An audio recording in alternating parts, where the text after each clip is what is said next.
इस झूठी और निकम्मी सरकार को हमें यहां से उखाड़ फेंकने की जरूरत है। हमारा केंद्र में सरकार है और बार बार आदरणीय प्रधानमंत्री नरेंद्र मोदी जी कहते हैं कि पूरे भारत में डबल इंजन की सरकार बनानी है। अगर केंद्र में हमारी सरकार है और प्रदेश में भी अगर हमारी सरकार रहती है तो निस्संदेह वहां पे विकास की जो गति होती है वो तीव्र होती है।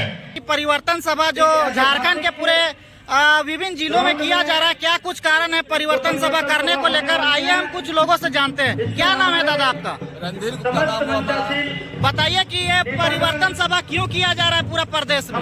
देखिए सभा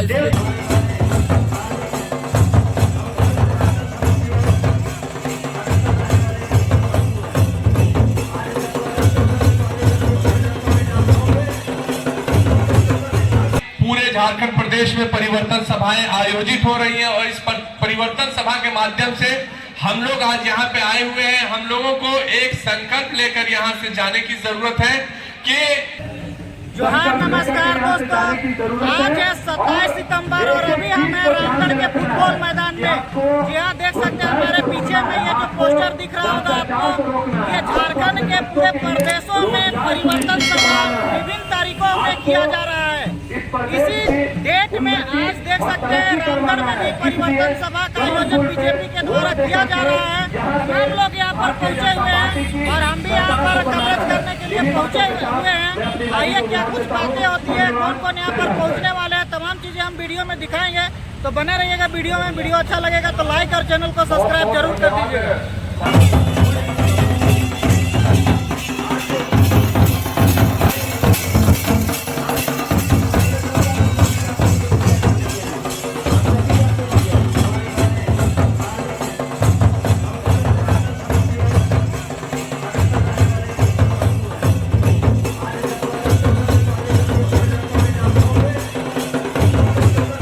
तो ये देखिए फुटबॉल ग्राउंड के गेट से ही यहाँ पर बैनर पोस्टर लगाया गया है, परिवर्तन सभा न सहेंगे न कहेंगे, बदल के रहेंगे। ये नारा है बीजेपी का। देख सकते हैं ये फुटबॉल ग्राउंड का ये एंट्री गेट है जहाँ पर बड़े बड़े बैनरों के द्वारा जो है इसको पट दिया गया है। ग्राउंड को देख सकते हैं। यहाँ पर जैसे ही इंटर करते हैं यहाँ एक बड़ा सा मंच बना हुआ है जहाँ पर बीजेपी के कार्यकर्ता लोग संबोधित कर रहे हैं सभा को। देख सकते हैं यहाँ पर बैठने के लिए काफी अच्छा पंडाल का भी व्यवस्था किया गया है। कुर्सी लगा हुआ है जहाँ पर रामगढ़ वासी पहुंचे हुए हैं इस सभा को सुनने के लिए।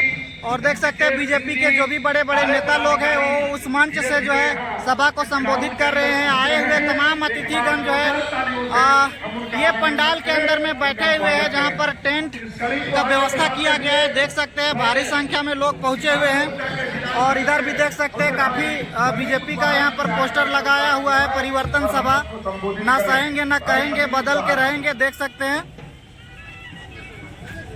तो चलिए ठीक है, वीडियो में बने रहिए और देखिए इस हमारे वीडियो को। तो देख सकते हैं अभी यहाँ पर आए हुए अतिथिगण से हम जानने का प्रयास करते हैं कि परिवर्तन सभा जो झारखंड के पूरे विभिन्न जिलों में किया जा रहा है, क्या कुछ कारण है परिवर्तन सभा करने को लेकर? आइए हम कुछ लोगों से जानते हैं। क्या नाम है दादा आपका? रणधीर गुप्ता नाम है। बताइए कि ये परिवर्तन सभा क्यों किया जा रहा है पूरा प्रदेश में? देखिए सभा इसलिए किया जा रहा है कि आज के समय में कहते हैं कि जब नौ पीढ़ी जब हमारा जो है युवा संगठन तैयार हुआ है तो परिवर्तन जरूरी है। सोच में परिवर्तन होनी चाहिए। पुरानी बेढंग जो सोच लेके हम लोग चल रहे हैं कि हमारे देश में जो है वही पुरानी विचारधारा, नई विचारधाराओं का निर्माण कीजिए, अपनी सोच को बदलिए और देश का परिवर्तन ही हमारा परिवर्तन है। जय भारत माता की जय। ये बताइए हेमंत सरकार के कार्यकाल से कितना खुश है? हेमंत सरकार के कार्यकाल से जो है ज्यादा तो नहीं कहेंगे, लेकिन वो अभी प्रलोभन दे रहे हैं लोगों को वोट के लिए, लेकिन प्रलोभन में जनता आने वाली नहीं है। ये बताइए 24 साल झारखंड को हो चुका है, अभी तक झारखंडियों का विकास नहीं हो पाया। क्या लगता है बीजेपी सरकार में आएगी तो झारखंडियों का जो गरीब शोषित वंचित है उन लोगों का विकास हो पाएगा? बीजेपी की सरकार आने पर जब देश का विकास होगा, झारखंड विकास क्यों नहीं होगा? 100% होगा। चलिए दादा, क्या नाम हुआ आपका? क्या नाम हुआ दादा आपका? अर्जुन अग्रवाल। ये बताइए अभी झारखंड में जो सीजीएल की एग्जाम हो रही है उसमें दिन इंटरनेट बंद कर दिए हेमंत सरकार जी, क्या ऐसा ही चलते रहेगा झारखंड में? सुनाई कब दे रहा, समझ में नहीं आ रहा आपका बात। हम ये बताइए परिवर्तन सभा क्यों कर रहे हैं आप लोग? सुधार करने के लिए। सुधार करने के लिए। पेपर लीक का मामला झारखंड में होते आ रहा है, CGL का एग्जाम हुआ, पेपर लीक हुआ, 2 दिन इंटरनेट बंद हुआ, क्या कहिएगा हेमंत सरकार पर? उसी पे कार्रवाई करना है, उसी के विरोध में हम लोग यहाँ खड़े हैं, उसी पर हम लोगों को लगता है बीजेपी सरकार आएगी तो ये सब भरपाई हो पाएगा, झारखंडियों का भला होगा। बिल्कुल होगा, बिल्कुल होगा और दोषियों को सजा भी। तो देख सकते हैं तमाम लोगों का कहना है कि बीजेपी सरकार में आएगी तो कुछ ना कुछ परिवर्तन करेगी और झारखंडियों का भला हो पाएगा। चलिए बाकी बात क्या कुछ होगा वो 2024 के बाद 2025 में पता चलेगा कि किसकी सरकार बनेगी, बीजेपी की बनेगी या फिर जेएमएम की बनेगी या फिर कांग्रेस की बनेगी, ये आने वाला वक्त बताएगा। चलिए धन्यवाद। पूरे झारखंड प्रदेश में परिवर्तन सभाएं आयोजित हो रही हैं और इस परिवर्तन सभा के माध्यम से हम लोग आज यहाँ पे आए हुए हैं। हम लोगों को एक संकल्प लेकर यहाँ से जाने की जरूरत है कि इस झूठी और निकम्मी सरकार को हमें यहाँ से उखाड़ फेंकने की जरूरत है। हमारा केंद्र में सरकार है और बार बार आदरणीय प्रधानमंत्री नरेंद्र मोदी जी कहते हैं कि पूरे भारत में डबल इंजन की सरकार बनानी है। अगर केंद्र में हमारी सरकार है और प्रदेश में भी अगर हमारी सरकार रहती है तो निस्संदेह वहां पे विकास की जो गति होती है वो तीव्र होती है और जो भी वादे हमारे केंद्र सरकार के द्वारा किया गया वो तमाम वादों को जो है पूरा करने का काम धीरे धीरे जो है आदरणीय प्रधानमंत्री मोदी जी के द्वारा किया जा रहा है। या अगर इसके पहले के सरकार की अगर हम कामों की समीक्षा करते हैं जो 2014 से 2019 के बीच में रहा है, आप देखेंगे कि वो पुनर्जागरण का काल रहा इस पूरे झारखंड प्रदेश के लिए। 5 वर्षों तक हमारी सरकार रही और ऐसे ऐसे ऐतिहासिक काम हुए, ऐतिहासिक निर्णय हुए जिसका परिणाम